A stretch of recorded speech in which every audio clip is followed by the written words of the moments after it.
Milei y Macri, mismo principio, mismo final. Pero no, mi respuesta sería no va a ser el mismo final, porque el problema central que tuvo Macri, el problema fue fiscal. Tenía 30.000 millones de dólares de déficit fiscal por año y se apostó al gradualismo. Es decir, bueno, me van a financiar, me van a comprar los bonos, ¿sí? Voy a poder hacer el ajuste de una forma más suave, más gradual, sin tener un problema político. Pero hoy no tenés eso. Hoy hay fortaleza fiscal y convicción de parte del gobierno de que ese rumbo se mantiene. Este es el segundo año que vamos a tener superávit primario y financiero, ¿no? El capitalismo es una receta razonable y probada para reducir los niveles de pobreza. Yo creo que eso está bastante establecido. No se discute capitalismo, lo que se discute es un tipo de capitalismo. Pero un capitalismo lleno de controles de precio no es capitalismo. Vamos a hablar ahora un poco de economía. ¿Hacia dónde vamos? Les voy a leer un tuit que es de Iván Carrino, que dice lo siguiente. En 2024, sobre un total de 15 sectores, solo 6 crecieron. El agro más de 31,3% anual, en lo que va de 2025, o sea, este año, incluyendo industria y construcción, crecen 11 sectores sobre 15. Este año crecen 11 sectores sobre 15, incluyendo industria y construcción. La recuperación existe y no es tan heterogénea como se dice. Esto es una gran discusión para dar porque siempre que hablamos de la economía está muy relacionado a la inflación, la tendencia a la baja, bueno, ahora estuvimos con el anuncio de los dólares en el colchón, pero ¿qué pasa? ¿Se está reactivando o no? Bueno, acá lo tenemos a Iván Carrino, economista. Gracias. ¿Cómo va? ¿Cómo ¿Qué estás? Buenas Director tardes. de Carrino y Asociados. Felicitaciones por el estudio y Gracias. Bueno, gracias. el nuevo lanzamiento de Infobae TV, o bueno, como le llamen ahora, Infobae en vivo, ¿no? Sí. Ahí va. Voy sobre tu tuit porque cuesta darse cuenta si hay una recuperación. Hablamos mucho de algunos sectores que les va mejor que otros, en detrimento de otros. Vos das estos números, ¿qué relevancia le das a los 11 sectores que marcás en crecimiento este año? Y bueno, digamos, lo que muestra es que estamos hablando de casi la totalidad de los sectores económicos están recuperándose, están creciendo. Es una tendencia que empezamos a ver a partir de la mitad del año pasado, donde la economía tocó un piso y rebotó. Claro, y entonces al final de año, cuando vos mirabas diciembre contra diciembre, había un crecimiento. Pero bueno, la verdad es que la forma que se mira el crecimiento no es mirando diciembre contra diciembre, sino haces un promedio o agarrás los 3 primeros meses contra los 3 primeros meses. Esto es el dato del primer trimestre del año y hay 11 sectores sobre 5. El año pasado la economía cayó algo así como 1,7 en el promedio de 2025 contra el promedio de 2024, con una fuerte recuperación del agro. Entonces todos te decían, bueno, la economía habría caído mucho más si no se recuperaba el agro. Bueno, es verdad, pero también tuviste la sequía, naturalmente se recupera. Entonces, bueno, hoy ya no es esa la película de, mirá, lo que pasa es que el agro. No, hoy de repente tenés al agro, tenés intermediación financiera, tenés construcción, tenés industria, digamos, comercio. Entonces, una enorme cantidad, la gran mayoría de los sectores económicos está recuperándose, está creciendo. El PBI, de hecho, está en el techo de la banda. Argentina, así como tiene una banda cambiaria, hace rato que tiene una banda de crecimiento. O sea, llegamos a un tope en el año, te diría, 2017, el máximo crecimiento, el máximo nivel de PBI de la Argentina. Obviamente después vino la crisis de Macri, después vino la pandemia, después vino la recuperación, etcétera. Pero andamos en un serrucho. ¿De qué lapso de tiempo? La historia argentina. O sea, el PBI más alto que se alcanzó en la historia argentina fue algo así como noviembre o diciembre de 2017. Es increíble ese dato porque uno ve el correlato político. Sí. Macri gana la elección y después arranca un desastre. Sí, pero en realidad la economía igual ya venía mal. Y ese techo de 2017 fue apenas un poquito superior al de 2013. De hecho, si uno ajusta per cápita estos números, en 2017 estábamos abajo del 2013. O sea, la Argentina en el año 2023 estábamos 10% abajo en términos de PBI per cápita respecto de 2013. O sea, se puede hablar de una década perdida entre el 13 y el 23, ¿no? Entonces, venimos en ese serrucho. Te hago un punto más, ¿no? Porque nosotros, por deformación profesional, miramos todo en términos políticos y electorales. 2013, con ese número que vos decís que lo rescatás, Cristina pierde la elección. Claro, se la gana Massa. Se la gana Massa. Claro, o sea, ¿cómo no hay una especie de sí, tenés razón. Correlato, ¿no? Pero bueno, también, de vuelta, era un pico, la economía venía estancada desde el año 2010-2011, ¿sí? Lo que pasa es que, bueno, en el serrucho, ¿no? Sí. Teníamos los años pares, caíamos, los años impares crecíamos, entonces en el 13 habrá habido ese rebote, después volvimos a caer en el 14 con la devaluación de Fábrega, que Kicillof se la adjudicó a Shell, acordate, todo un delirio. Venimos de un pasado delirante en términos de economía, la verdad. Y bueno, hoy en día la foto es, la Argentina está de vuelta en ese tope. No ajustado per cápita, per cápita todavía estamos abajo. Pero ¿Y bueno, cuánto te da? no lo tengo, debemos estar 5% abajo. Pero para respecto al ponerlo 2013. en esa línea, ¿cómo estamos? ¿Como en un año? Digamos, en el 2023 estábamos Sí. 10% abajo del 2013, ajustado Sí. per cápita.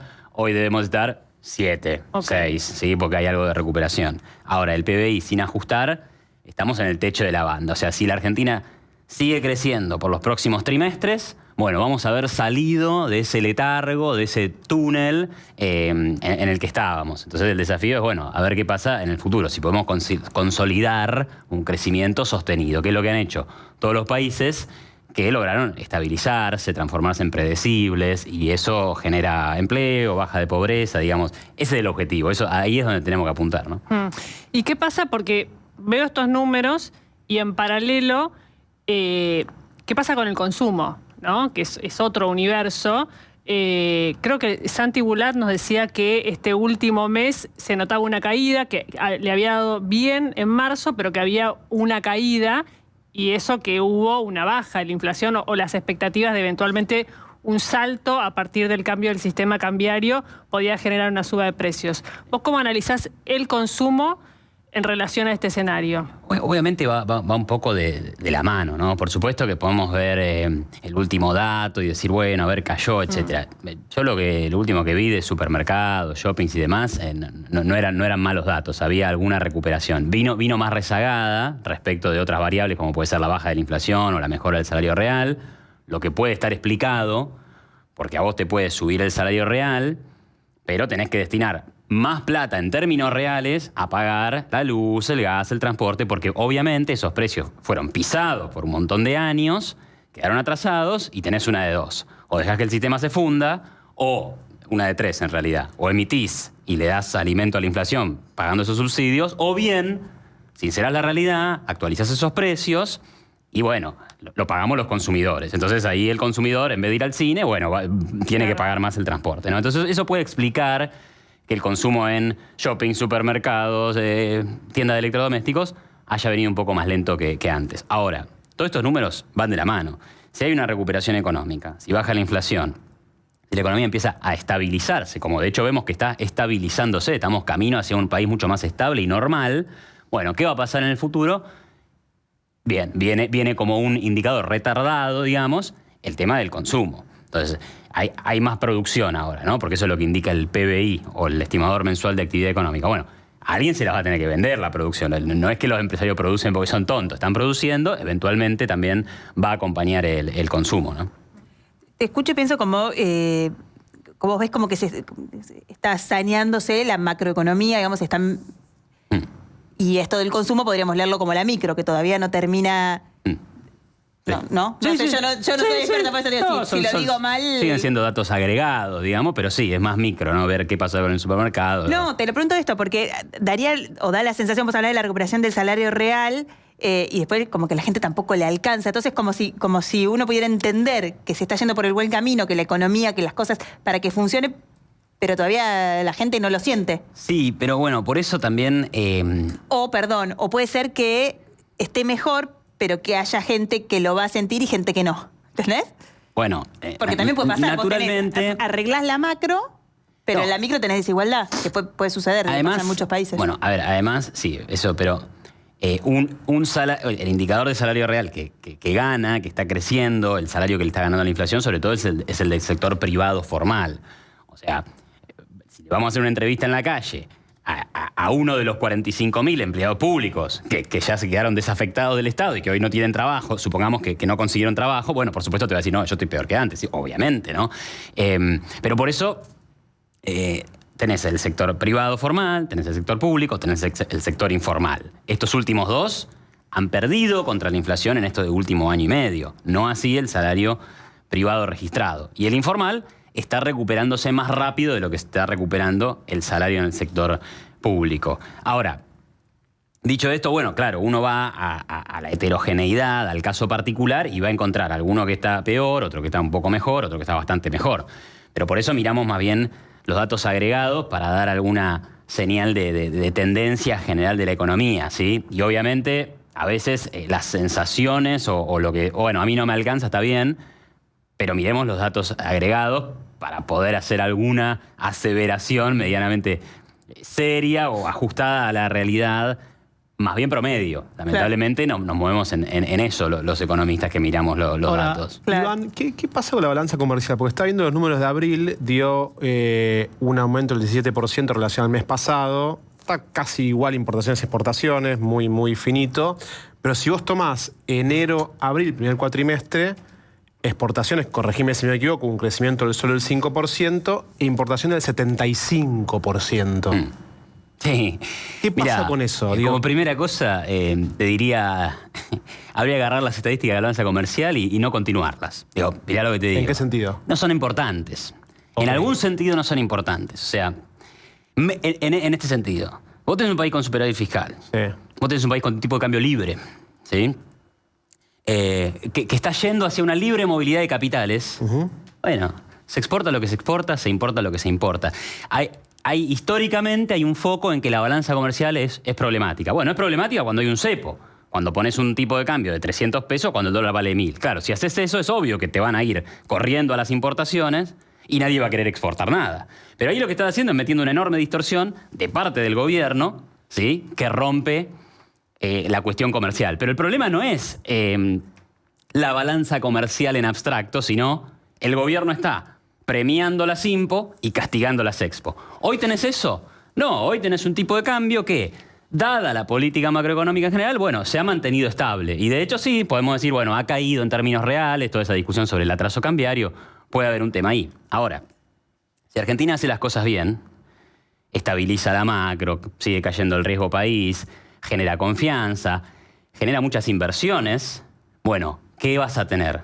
Vas a tener un ingreso muy fuerte de capitales y la contracara natural, esperable de ese ingreso de capitales es un déficit en la balanza comercial. Entonces, lo que vos estás viendo es, bueno, che, por ahí no estamos en déficit ahora, pero vamos a entrar en déficit porque están creciendo mucho las importaciones respecto a las exportaciones. Bueno, muy bien, Argentina tiene que importar cosas, Argentina tiene que importar bienes de capital, tiene que importar... ¿No es un problema ahí que la balanza comercial en algún momento se desbalance, digamos, valga la redundancia? El problema es lo que está detrás. Si detrás vos tenés un país que se ordena, un país que genera ingreso de capitales, no es un problema la balanza comercial, no es un problema ni el desequilibrio, ni lo sería el superávit. No hay que mirar el saldo comercial. Una pregunta, ¿y cuánto se puede esperar a que entren esos capitales? Digo, ¿cuánto es razonable que vos digas, bueno, tengo este desequilibrio, pero me está entrando? No, ¿cuánto puedo esperar a que se dé el...? Ya ha habido ingreso de capitales, digamos, por ejemplo, por el blanqueo, ¿sí? Entonces eso pensé que seas inversiones. Bueno, no, pero es plata que entra al sistema formal, financiero. Bueno, es dinero que entró. Está bien, son depósitos en dólares que después se transforman en crédito. ¿Inversión directa cuánto hubo? Tengo que mirar ese dato, no lo tengo claro. Porque viene muy mal eso por ahora. No sé, bueno, ok, si vos me decís que viene mal puede ser, pero...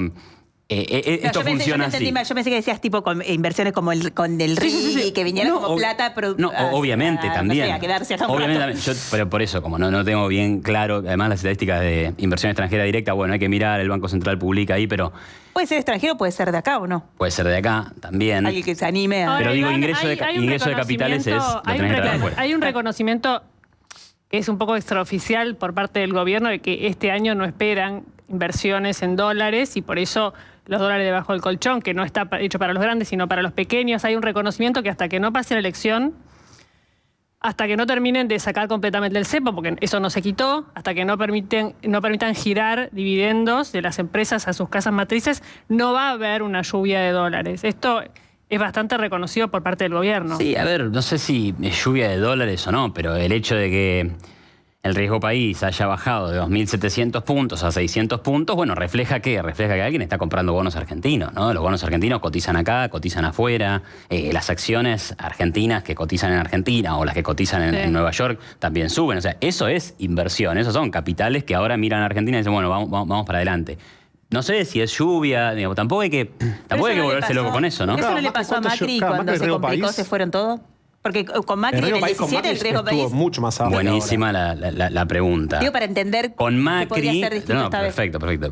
Para mí es clave el tema ese de Macri. De hecho, hay una nota mía en Infobae que se llama algo así como Milei y Macri. Mismo principio, mismo final. ¿No? Porque sí, hay muchas. Respondenos la pregunta. Porque hay similitudes, ¿no? Pero no, mi respuesta sería no va a ser el mismo final, porque el problema central que tuvo Macri no fue, como dicen muchos, que salió del cepo. No, ese nunca fue el problema de Macri. Está muy bien salir del cepo y está muy bien que el gobierno de ahora haya salido del cepo. El problema fue fiscal. El problema fue que el gobierno tenía 30.000 millones de dólares de déficit fiscal por año y se apostó al gradualismo. Es decir, bueno, me va a entrar capitales, me van a financiar, me van a comprar los bonos, ¿sí? Y voy a poder hacer el ajuste de una forma más suave, más gradual, sin tener un problema político. Bueno, apostaron a eso. Al segundo año no sale la reforma jubilatoria y parte del equipo económico va al Banco Central y le dice baja la tasa, que esto no aguanta. Listo, esas dos cosas generaron un combo explosivo. Y ahí es donde los inversores dijeron, listo, no confiamos en Argentina, están siempre en la misma de siempre. Vendemos los bonos, vendemos las acciones y ahí todo colapsó. Pero hoy no tenés eso. Hoy hay fortaleza fiscal y convicción de parte del gobierno de que ese rumbo se mantiene. Este es el segundo año que vamos a tener superávit primario y financiero, ¿no? Iván, solamente para complementar lo que hablábamos antes, fui a buscar los datos del Banco Central de Inversión Extranjera Directa y dice que en 2024 fue de 906 millones de dólares, el cuarto nivel más bajo desde 2003, solo por encima de 2003, hasta la crisis de 2001, 2021 y 2022 durante el gobierno de Alberto Fernández. Sí, está bien. El Banco Central da datos percibidos y no devengados. Hay que ver qué dice el balance de pagos. Pero sí, digo, puede ser. Ahora, de algún lado están viniendo capitales que puede que no sea inversión extranjera directa. También puede ser créditos, compra de títulos, inversión de cartera. Digo, hay otros rubros que generan ingreso de capitales y que financian la cuenta corriente. O sea, pero es que además, si no cierra, ¿eh? Si vos tenés un déficit de cuenta corriente, que es lo que decía Federico, un déficit en la balanza comercial, de alguna manera lo tenés que estar financiando. O caen las reservas, que esa fue la forma en que financiaba el déficit de cuenta corriente el kirchnerismo, ¿sí? O sea, perdimos 20.000 millones de dólares en 4 años desde que se pone el cepo, ¿no? De 2011 a 2015. O caen las reservas o te están ingresando capitales para financiar eso. Bueno, en Argentina no tuviste caída de reservas. De hecho, el año pasado se compraron 16.000 millones de dólares, quedaron 6.000 millones de saldo a favor de reservas. Entonces están subiendo las reservas. Se deteriora el balance comercial, evidentemente algo está financiando ese deterioro. ¿El acuerdo con el fondo? Podríamos pensar en los 15.000 millones de dólares que entraron ahora, pero no se usó eso todavía, claro. ¿no? Eso todavía está ahí en la reserva. Te lo preguntaba Jessy, te lo preguntaba porque veía economistas que son muy afines a este gobierno, incluso Milei lo tiene como un referente, Arriazu, por ejemplo, que Arriazu viene diciendo, digo, no puede ser sospechado de simpatía con el kirchnerismo, Arriazu, y viene diciendo que el gobierno tiene que comprar reservas, que no lo está haciendo y que tiene que comprar reservas, y el gobierno parece que no va a comprar reservas, al menos es lo que dice, no lo sé si lo va a hacer o no, es lo que dice. Te lo pregunto esto concatenado con lo que venimos hablando, porque parece que es un tema importante. Es un tema. El fondo, la acumulación. Claro, además el fondo pide acumulación, ¿no? Es un tema, por supuesto. Los países emergentes, como es la Argentina, como son nuestros vecinos, digamos que las reservas internacionales en el Banco Central son como tener cargado el matafuegos, ¿viste? Vos no podés tenerlo.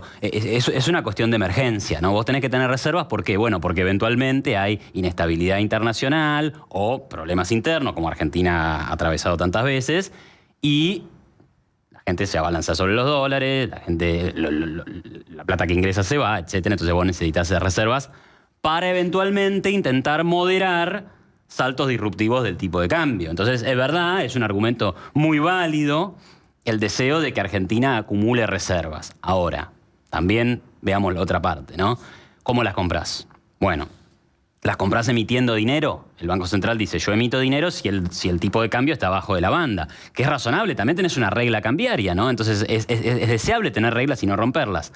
También es verdad, o sea, la cuestión es complicada, como verán, también es verdad que en el anuncio de la banda cambiaria, el Banco Central había dicho, podemos comprar en el medio de la banda. Claro, Finalmente ahora están en que no lo van a hacer. Bueno, ¿tenés otra forma de comprar reservas? Bueno, con superávit fiscal. El Tesoro podría, con el superávit fiscal, ir al mercado de cambios, comprar dólares y, no sé, prestárselos al Banco Central. O decirle, bueno, esto vale como reservas. Y la otra alternativa es, bueno, no compro reservas, no voy acumulando ahora, por lo menos no ahora, aunque esta emisión del bono parece que tiene el objetivo de sí hacer eso. Y lo que hago es, cuando tenga un vencimiento de deuda del gobierno y efectivamente lo tenga que pagar, porque también podría renovar su vencimiento, bueno, ahí sí, va con el superávit fiscal, compra los dólares y paga a quien le debe. Sí, y te quedás con este nivel bajo de reservas. Quiero leer textual la frase de Arriazu, porque a lo mejor no todo el mundo lo vio. Arriazu, como decía Diego, es alguien al que el presidente ha mencionado muchas veces. Él dijo, el gobierno se reservó la posibilidad de intervenir en el medio de la banda, lo que vos decías. No quiere hacerlo porque quiere que el tipo de cambio caiga y toque el piso de la banda, dólar barato. Yo ya hubiera intervenido en el mercado, es categórico. Ahora lo van a hacer pelear al gobierno con Arriazu también, por favor.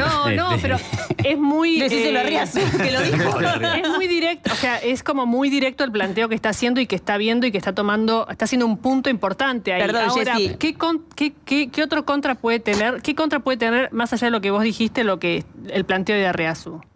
Bueno, si el Banco Central decide ir a comprar dólares al mercado, lo que tiene que hacer es emitir pesos. Entonces, bueno, si emite pesos, de repente empieza a crecer más rápido la base monetaria de una forma que por ahí es incompatible con bajar la inflación. O sea, tiene ese riesgo, que también podría ser mitigado porque el Banco Central puede emitir pesos y luego colocar una letra o vender lefis. Pero la consecuencia es que sube un poco la inflación. El miedo es ese, digamos. Claro, yo no voy a meter más pesos sobre la economía para hacerme de reservas porque, bueno, más pesos en la economía pueden generar que no baje tanto la inflación, que no baje tan rápido o incluso que suba, ¿no?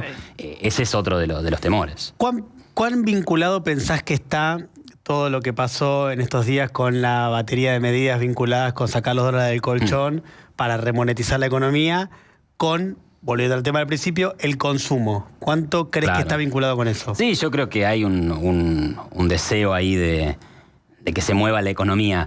Esta idea de la dolarización endógena, creo que en el fondo, se le pone dolarización endógena, un nombre un poco por ahí pero que es básicamente tratar de que convivan las dos monedas, de que la gente use pesos, pero también use dólares. La verdad hay cosas que no termino de entender del todo, ¿no? Porque también, dice Milei, si la gente, como no vamos a emitir pesos, no va a tener con qué gastar, va a agarrar los dólares y los va a vender. Y cuando venda los dólares, el tipo de cambio va a bajar. Pero si baja el tipo de cambio tan rápido, voy a generarle un problema a la economía porque la voy a poner muy cara en dólares. Entonces, ¿qué quiero hacer? Bueno, que la gente use los dólares, pero que no me los venda en el mercado de cambios. O sea, que no baje el tipo de cambio, ¿no? Entonces, que usen los dólares para comprar directamente. Bueno, está bien, pero eso no sé si es tan compatible con esto del piso de la banda y demás, ¿no? Pero bueno, parecería ser que lo que buscan es incentivar el uso de dólares para, me compro una moto, toma, $2.000, $3.000. Me compro un auto, $10.000. Bueno, una casa, también. ¿Eso no pasa ya? Sí, es buena tu pregunta. Claro, sí, eso también puede pasar. Porque ya pasa. Claro, Claro, le puedes pasar un auto, va con montaña de pesos. ¿no? Claro, uno no tiene en dólares. No, pero si vos compras un auto, nadie va con la montaña de pesos a pagar el auto en pesos. Es verdad, lo pagan en dólares. No, pero es verdad que pasa. Pero también es verdad, o la tesis que estamos viendo si se pone a prueba o no, y si es cierta, hay mucha gente que no lo hace porque tiene miedo de gastar $2.000 y que le vaya a la FIP y le diga dónde lo sacaste. Que hay mucha plata negra, mucha plata guardada en el colchón, como se dice, que parecería no exteriorizarse porque Arca te pide tal cosa. ¿No es una tesis equivocada? Perdón, ¿no es una tesis equivocada? No vamos a comprobar ahora. Habría que ver qué impacto tiene. Pero... O sea, si de repente en los próximos 6-7 meses no hay un movimiento significativo, y que también va a ser difícil, ¿cómo lo atribuimos a esto? ¿No? Pero bueno, supongamos que de repente ahora vemos un consumo que crece de forma muy vibrante, se mueve mucho el mercado de motos, de autos usados, etcétera. Bueno, por ahí tuvo que ver con esto, no sé. No, que estaba pensando en el horizonte y que me parece que lo que hay en realidad son signos de interrogación, que el tiempo dirá si el plan fue efectivo o no. Pero como nubarrón, uno podría decir algo con el consumo, algo de ruido con el consumo hay ahí, ¿no? Porque uno ve los datos y efectivamente, como decís vos, hay un salario, que es el salario privado registrado, que el año pasado se recuperó, ahora este año está cayendo de vuelta. Creo que esto está directamente... Hubo un mal marzo también, una inflación más Y me parece que también, esperado. si querés, te sumo algo. Creo que también lo de este año, el salario privado registrado, me parece que también está directamente vinculado con el ancla salarial y con que el gobierno no está homologando paritarias por arriba de la línea de 1, ¿no? 1,3, 1,4, 1,5, no importa, va por ahí. Y la inflación, la última fue 2,7. Veremos cuánto viene ahora, vendrá 2 y pico, pero en todos casos sigue estando arriba. Es decir, mes a mes, tu poder de compra, tu poder adquisitivo está bajando. Eso con el salario real, que es el que venía mejor de todos. Pero después yo veo y digo, jubilación con bono cae menos 15%. Jubilación sin bono cae menos 18%. El salario mínimo cayó un 33%. El público cayó un 17%. Digo, más o menos, ¿no? Con estos números me cuesta ver cómo va a crecer el consumo en los próximos meses si el gobierno utiliza como una de sus medidas, porque además está octubre en el horizonte y es muy importante para el gobierno por múltiples motivos, eso para cualquier gobierno lo sería, ¿eh? No quiero poner al gobierno mío porque cualquier gobierno tendría ese horizonte ahí.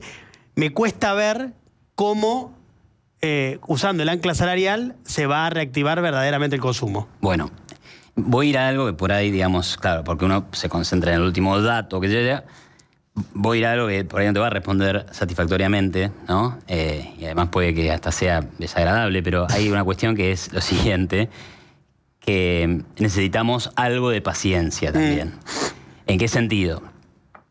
No hay posibilidades de que una economía crezca, que el PBI crezca de manera sostenible en términos per cápita y que entonces no mejore la situación del día a día de la gente. Claro. Entonces, si la economía crece y lo hace de forma sostenida, vamos a tener mejores salarios en términos reales, en todos, los salarios públicos incluso van a ser más altos en términos reales de lo que están siendo en 2025, también las jubilaciones, también los subsidios asistenciales y por supuesto los salarios del sector privado, que además vamos a tener mucha más gente en el sector privado formal, que es algo deseable e importante, ¿no?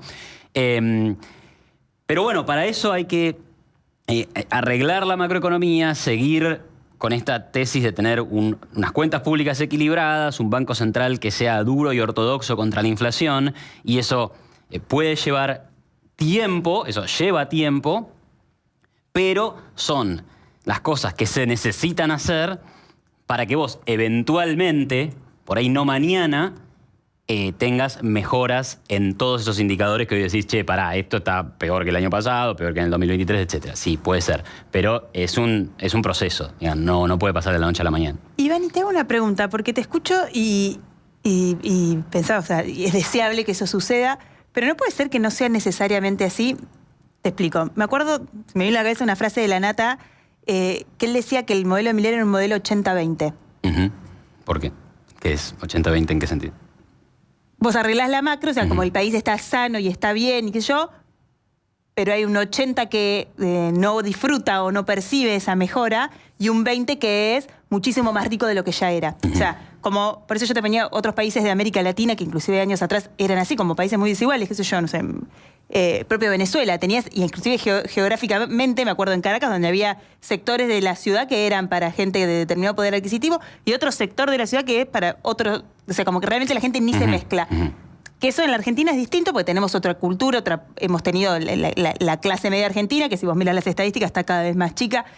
Digo, necesariamente si el país crece, todos estamos mejor, o puede darse también, depende del plan que vos tengas, que el país crezca, entonces algunos estén mucho mejor y otros, no sé si peor, pero que sigan igual. Muy bien.